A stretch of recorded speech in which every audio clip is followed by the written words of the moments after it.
Okay, I'm here at the ALIA conference stand and I'm looking at the 3D print systems, and this printer we've got here costs about $1,600, and what it's printing at the moment is little book rings. I'll show you that in a second. They're going to take 15 minutes to print out, and this is what it is printing. So you just put your thumb through while you're reading something. So quite a few libraries have already got these 3D printers. You can get them cheaper than this one for $1,600. A cheaper one will be $750. So they can print, the more expensive they are, the faster they print and the bigger things they print. So here's another example of something that's printed out. Got no idea what that is. Would you like to add anything? This is the vendor. There's a heart here, which printed in several sections, and it's all clips together. Just showing in case you some of the design things you can make with 3D printers. Okay, thank you. Anything else to add about 3D printers for libraries? Okay, thank you.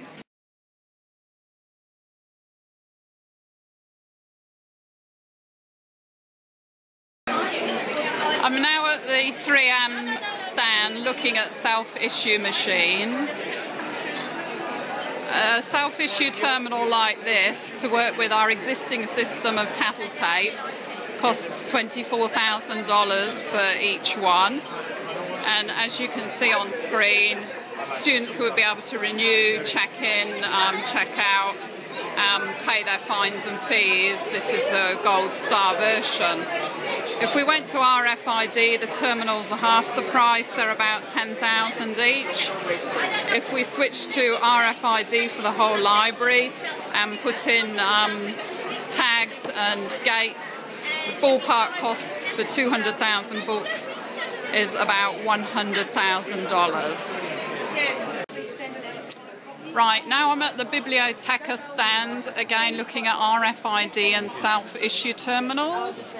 So the terminals are between 5 and 10,000, and this is the self-check. So you scan your library card first, then you put the books that you want to check out underneath, and then on screen you can see the books. It checks them all at once immediately and gives you a receipt.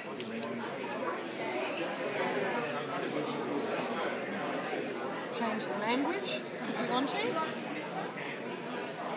it's now speaking a different language. You can change the way it looks. Spaceship days.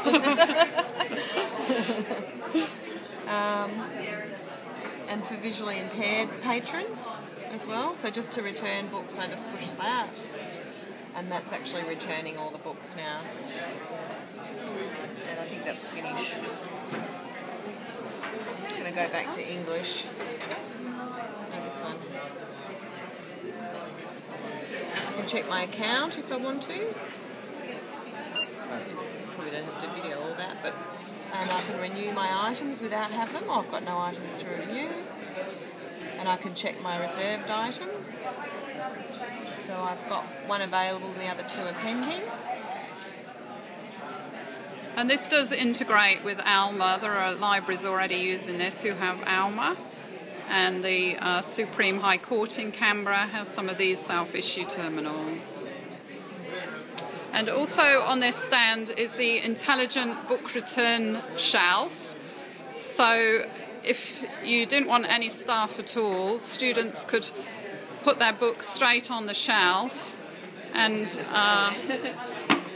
it automatically returns them, as you can see, which means another student could just pick them up and take them out and issue them immediately.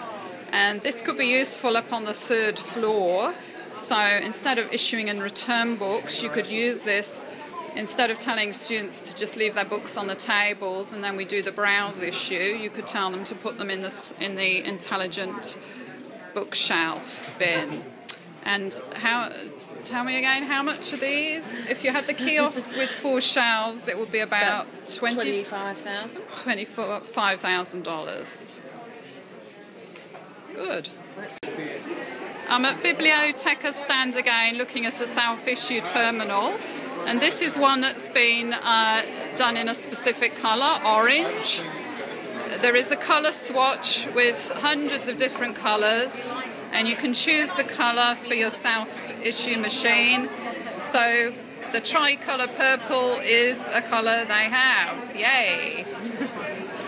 And we can see on screen that we've changed the background here for a slightly more groovy screen. As we said earlier, the backgrounds can be anything you want.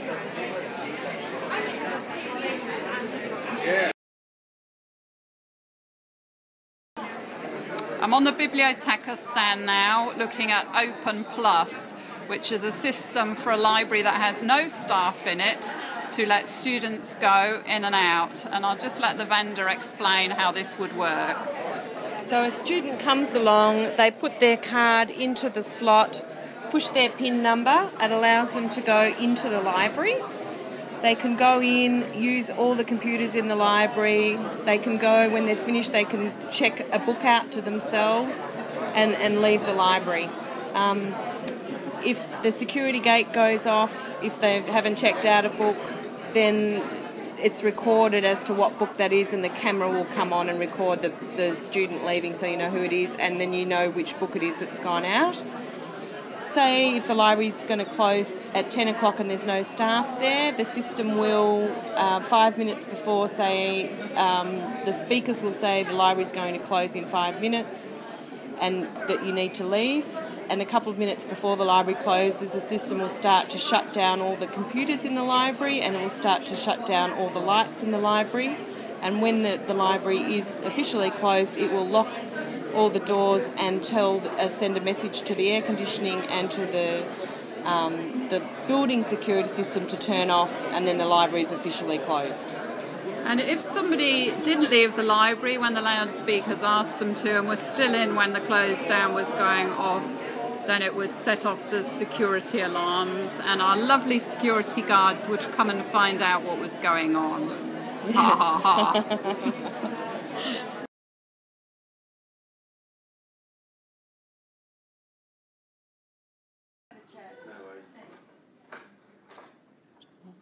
Okay, what we're seeing here now is augmented reality. So Solus are showing an app they've developed where if you look at a static poster, so here we have a static poster, through the iPad, through the augmented app, it will come to life.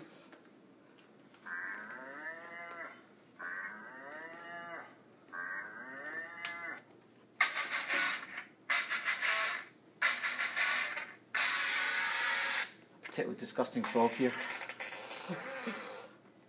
designed to appeal to young children.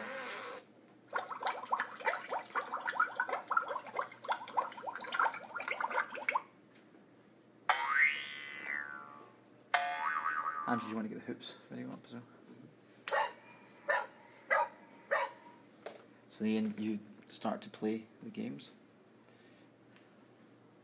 And as I said, this is aimed at young children here, but this is a very simple version of a Candy Crush type game. But I'll quit that. And each of these image targets relates to games that are available. Game Pack 1 is for young children. Game Pack 2, which Andrew will just start to demonstrate, will be a whole load of sports games which will be aimed at children from, or really anybody, but anybody 7+. And then the adult pack, which is coming along in March, will be aimed at everybody sort of 12+. There's no appropriateness issues, though. It's all more game difficulty as well. The other couple of things here are things like high score. You can check to see how you're doing against your friends, how you're doing against anybody else that uses your library in your state, even across the country as well. And there's a check-in element like Foursquare where you can unlock other content and become the king of your library as well. Okay, Andrew will just demonstrate here. This is a basketball game using augmented reality. There's the static poster, which if you're looking at it doesn't move, and then when you're looking through the augmented reality, you see an extra thing, which in this case is the ball, which you're going to put into the basket. Or not. The hoop, or not, depending how good you are. The art is not complete on this yet. We're just showing how you can actually play a sports type game in a physical space using a poster and a device effectively, and some augmented reality. And Andrew's not very good at basketball. Apparently not. Score 0 is 0. Okay. Virtual reality takes you to places that you can't go because you don't have access or are too far away. You put on a headset and then you feel like you're actually there. Headsets can be tethered with a wire to a computer, which means you can't move too far from them, or can be free. Oculus Drift is on the market. It costs about $250 for a headset. And some universities are creating virtual reality tours to let students visit beforehand. Alternatively, you can make your own headset by using a cardboard box, either making your own from a tissue box or buying a Google one for $20, putting your iPhone inside and loading a virtual reality app. And we were all able to have a go.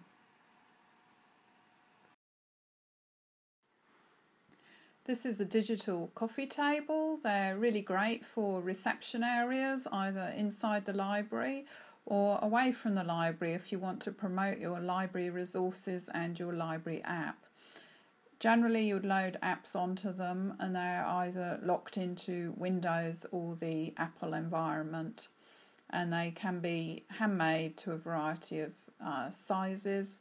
So they're basically like a giant iPhone on a table. Here is the phone charging tower.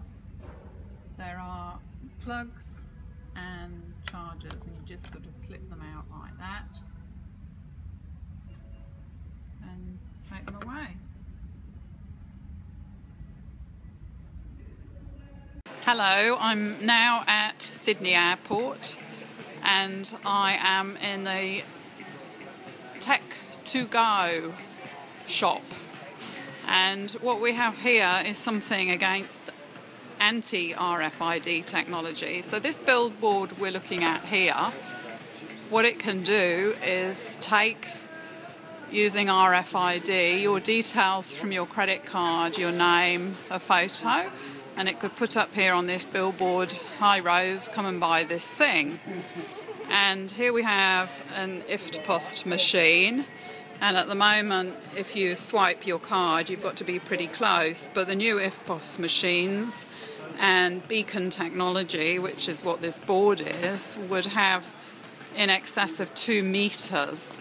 So if you don't want that, what you can do is buy one of these wallets which protect RFID safe.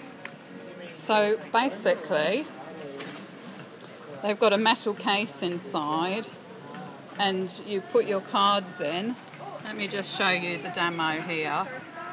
So there's a little button at the bottom and then your cards would come out like that when you want them to. So if you're walking past any kind of terminal that can take money with a wide radius like 2 meters, it would stop it if you have one of the wallets, and it would prevent it being used by beacon technology for advertising and to make you buy things. Anyway, they look very nice. They're Italian leather. They're $160 each. And I like the pink one, obviously.